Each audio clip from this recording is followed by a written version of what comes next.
আজকের ব্লগটা একদম সকাল থেকে শুরু করলাম, যেহেতু আজকে জুম্মার দিন।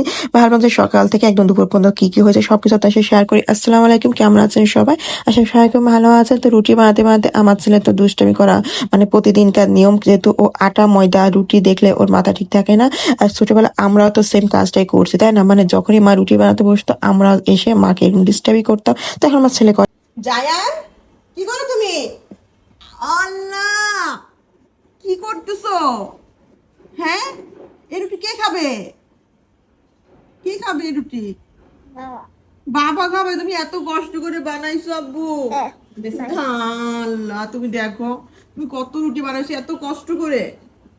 আর না না না না না, রুটি বানাতে গেলে এমন করতে হয়?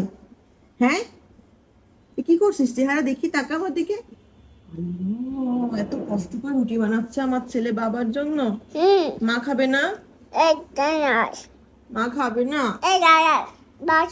বানাচ্ছ? ঠিক আছে, আমার মুখ মুছে দেবো একটু তোমার। ওরে আমার সোনা আব্বু, তাকাও মায়ের দিকে।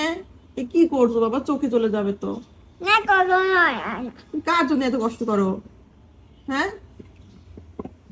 ও আম্বু, আব্বু। এই ছোটবেলাটা কত ভালো হয়, তাই না? যা করো যেমন করো দেখতে ব্যাস ওটাই ভালো লাগে।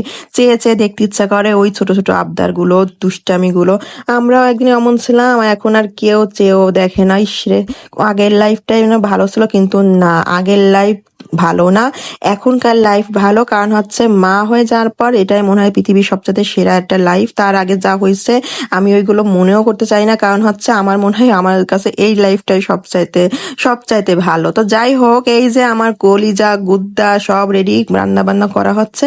এখন হচ্ছে আলুটাও দিয়ে দিলাম। আর এখানে হচ্ছে হঠাৎ করে আমার ভাই আজকে না বলে চলে আসছে। মানে ভাবছিলাম কে রে, কে আসতো সকালে, পরে দেখি তো দরজা খোলা। আমার ভাইয়েরটা অভ্যাস, মানে সে দুষ্টামি করে, না বলে চলে আসে, তারপর আবার দরজার পাশে লুকায় থাকে, মানে বোনদের সারপ্রাইজ করবে। তো আমি টপ টপ করে শুধু শব্দ করে না, তখন আমি টের পাচ্ছিলাম যে এরকম ভাইয়ের মতো মানে দরজা শব্দ করে।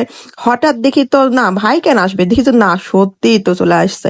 তো এসে আমি তো রান্না বান্না আগেই বসাই দিছিলাম, পরে পাতাকপিটা কুটতে লাগলাম। আর যায় নিয়ে গেছিল শরবত মামার জন্য, যেহেতু মামা কিছুই খাবে না, তার খাবে শুধু লেবুর শরবত। তো লেবুর শরবত খেয়ে বসে থাকুক, আর এদিকে আমার রান্না বান্না শেষ হবে, তারপরে খাওয়া দাওয়া হবে। আর এই ভিতরে ভাই কিছুই খাবে না। তো এখানে হচ্ছে একটু গাজর দিলাম, আর একটু দিলাম হচ্ছে কি বলে এটাকে, আলু। আলু দিয়ে দিলাম, দিয়ে সেদিনকে ভাজি করছিলাম। তো জাইনের বাবা বলতেছে এরকম লাল লাল কেন হলো? আসলে লাল লাল হবে না, হলুদ পড়লে এসব ভাজিতে একটু লাল লাল হয়। তো আজকে একদম হালকা হলুদ দিব, যাতে করে একটু কালারটা ভালো থাকে। তারপরও করে তো লাভ নেই, মানে পুরুষ মানুষের জন্য যাই করো বা ইজ্জত সম্মান কিচ্ছু থাকে না। জামাই খাইলে আমার ভীষণ ভাল লাগে মনের ভিতরে। এখন মনে হয় আগে যদি জানতাম জামাই খাওয়ানোর ভিতর এত সুখ এত ভালো লাগে, তাহলে একটা মুখটা দেখে জামাই বিয়ে করতাম, পেটুক দেখে একটা জামাই বিয়ে করতাম, রান্তাম বাড়তাম, বাস খেয়ে উঠে পড়তো, আমার শান্তি লাগতো। কিন্তু এমন এক জামাই যার জন্য কিছুই রান্না করি সে একটু একটু করে নিবে, একটু একটু করে খাবে, কোনো রকম মনে হয় যেন মন রাখার জন্যই সে খায়। তো এই হলো আমার রান্না বান্না, তারপরও সে খাইলেই ভালো আর কি। যেহেতু কারেন্ট চলে গেছিল সন্ধ্যের সময়, আমার ছেলের মন মানসিকতা কারেন্ট চলে গেলে একদম খারাপ থাকে। এত করে বুঝাই কই কারেন্ট গেছে, এই তো সব আলো আলো, তাও তার পূর্ণ হয় না। সে গাইতে গান বাজাবে, আলো থাকবে মাস, এটাই তার ভালো লাগে। তো এইটাই ভালো লাগা, এই বয়সটাই হচ্ছে সবকিছুর ভালো লাগা। তো ছেলের সাথে খেলা করতে করতে আমাদের বিকেল চলে আসলো।